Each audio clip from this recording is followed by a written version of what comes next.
Was Shadowfax just a very fast horse, or something more? Just how crucial was he in The Lord of the Rings, and exactly which special powers did he have that made him different? Hi everyone, this is Robert. Welcome to Deep Geek. If you like theories, background, history and lore about The Lord of the Rings, A Song of Ice and Fire and The Witcher, this is the place for you. Welcome. Shadowfax is one of the most memorable non-humanoid characters in The Lord of the Rings. For much of the action, he seems synonymous with Gandalf as he races across Middle-earth, and we're left with the impression that he is something more than just a horse. So what is he? We first encounter Shadowfax when Gandalf is in need of a fast horse. He had escaped Saruman with the help of Gwaihir the Great Eagle and had been set down near Edoras. There, King Theoden was already under the influence of Grima Wormtongue and refused to take counsel, just instructing Gandalf to take a horse, any horse, and go. So Gandalf chose Shadowfax. He tells the story at the Council of Elrond. There is one horse that might have been foaled in the morning of the world. The horses of the Nine cannot vie with him, tireless, swift as the flowing wind. Shadowfax, they called him. By day his coat glistens like silver, and by night it is like a shade, and he passes unseen. Light is his footfall. Never before had any man mounted him, but I took him and I tamed him, and so speedily he bore me that I reached the Shire when Frodo was on the Barrow Downs, though I set out from Rohan only when he set out from Hobbiton.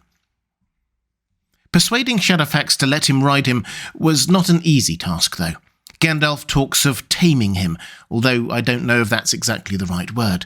Shadowfax decided to let Gandalf ride him. He initially refused, not even letting Gandalf get close, then galloping off far across the fields. Gandalf gave slow chase, and after 2 days, Shadowfax finally acquiesced, and Gandalf rode him with no need of bridle or saddle. Just as a side note here, it's clear that Gandalf knew even at that stage how special Shadowfax was. He was in a rush to get to the hobbits who he suspected were in mortal danger, and could have taken any horse he wanted from Edoras. But instead of taking any old quick horse, he took 2 days out of his schedule to get Shadowfax, because he knew that that would save him time in the long run. Anyway, Gandalf then rode Shadowfax as fast as he could to the Shire, reaching the Sarn Ford in just 5 days, a journey of several hundred miles.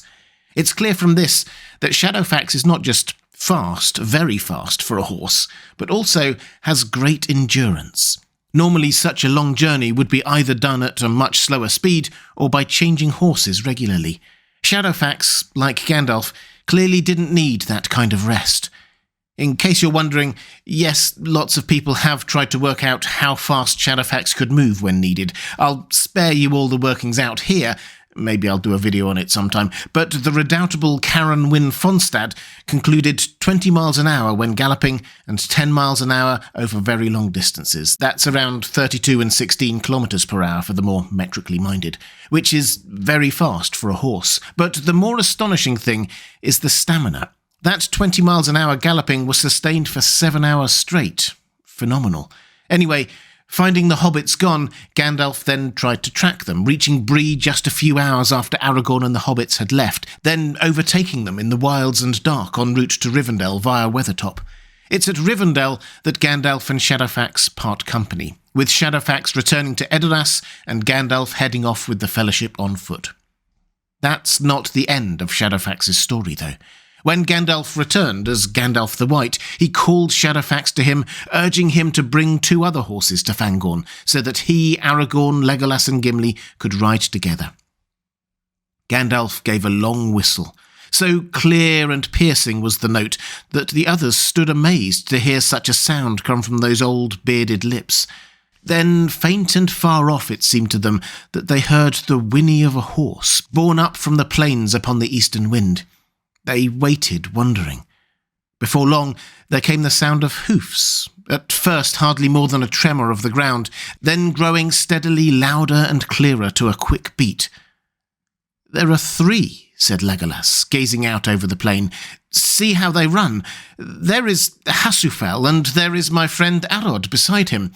But there is another that strides ahead, A very great horse. I have not seen his like before." "Nor will you again," said Gandalf. "That is Shadowfax. He is the chief of the Mearas, lords of horses, and not even Theoden, king of Rohan, has ever looked on a better. Does he not shine like silver, and run as smoothly as a swift stream? He has come for me, the horse of the White Rider. We are going to battle together." Shadowfax and Gandalf were then virtually inseparable. They went to Edoras to release King Theoden from Saruman's control through Grima, gathered together the Rohirrim under Erkenbrand, and brought them to the aid of the besieged forces at the Hornburg. Gandalf atop Shadowfax leading the charge as dawn breaks over Helm's Deep is undeniably one of the abiding images of the movies. Then Shadowfax bore Gandalf and Pippin to Minas Tirith. Carrying two people seems not to affect Shadowfax, incidentally. He carried Gandalf and Gimli earlier as well, without seemingly it ever bringing him down to the speed of normal horses. But it was at the gates of Minas Tirith that Shadowfax showed his true worth, beyond mere speed. Sauron's forces had breached Minas Tirith's legendary gate via the use of Grond in record time. The Rohirrim were nowhere to be seen, and Aragorn was not expected at all. A weakened Gondor stood alone and seemingly on the verge of defeat. The Witch King of Angmar passed through the gate while everyone fled before him, spreading unnatural fear where he trod. We read this. "In rode the Lord of the Nazgul, a great black shape against the fires beyond. He loomed up, grown to a vast menace of despair. In rode the Lord of the Nazgul, under the archway that no enemy ever yet had passed, and all fled before his face, all save one. There, waiting, silent and still in the space before the gate, sat Gandalf upon Shadowfax. Shadowfax, who alone among the free horses of the earth endured the terror, unmoving, steadfast. Everyone fled before the Lord of the Nazgul, except Gandalf and Shadowfax. Tolkien even takes time here to point out that it wasn't just Gandalf that withstood the terror the Witch King brought. Shadowfax did too. The imagery here is clear. Shadowfax is silvery white, and the returned Gandalf is also in white, with white hair. This is the White Rider, in opposition to the Black Rider. Never more clearly do we see the symbolic purity of this elemental battle of good versus evil.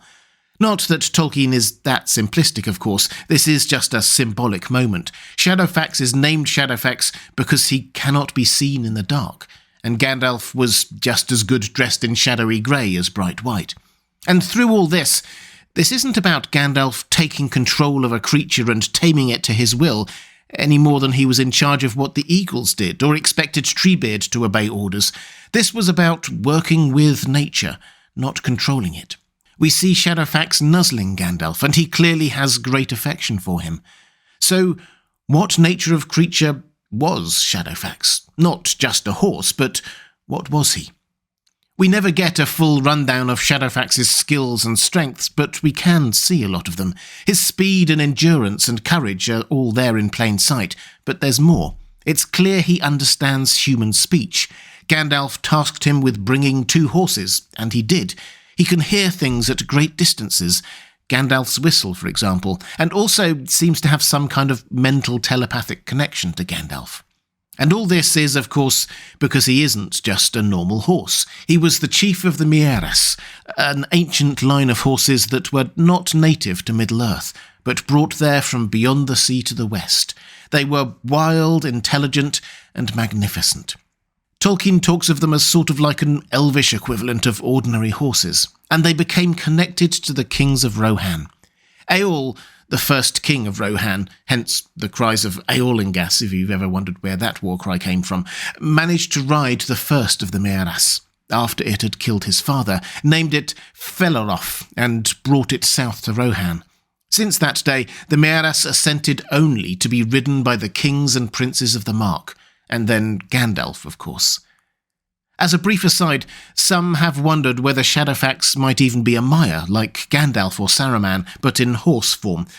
I think it's pretty clear this isn't the case. Shadowfax was born, and although the Mearas have long lives, they are mortal and die, so not like a Maiar. Which doesn't make Shadowfax's ancestry any less impressive. It is why, at the end of all things, Shadowfax goes with Gandalf aboard that ship from the Grey Havens to Valinor. We don't actually read of him trotting on board, but Tolkien did clear this up later in a letter. I think Shadowfax certainly went with Gandalf across the sea, though this is not stated. I should argue so. Shadowfax came of a special race, being as it were an elvish equivalent of ordinary horses. His blood came from west over sea. It would not be unfitting for him to go west. Gandalf was not dying or going by a special grace to the Western Land before passing on beyond the circles of the world. He was going home.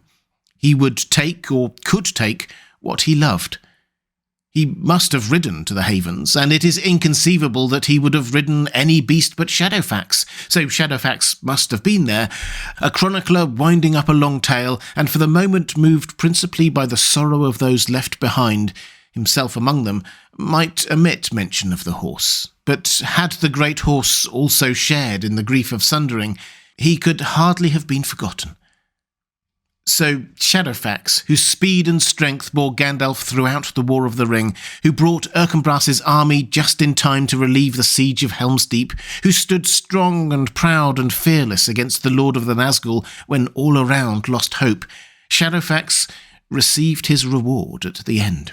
Unheralded, unmentioned even, but an important postnote to the story nonetheless.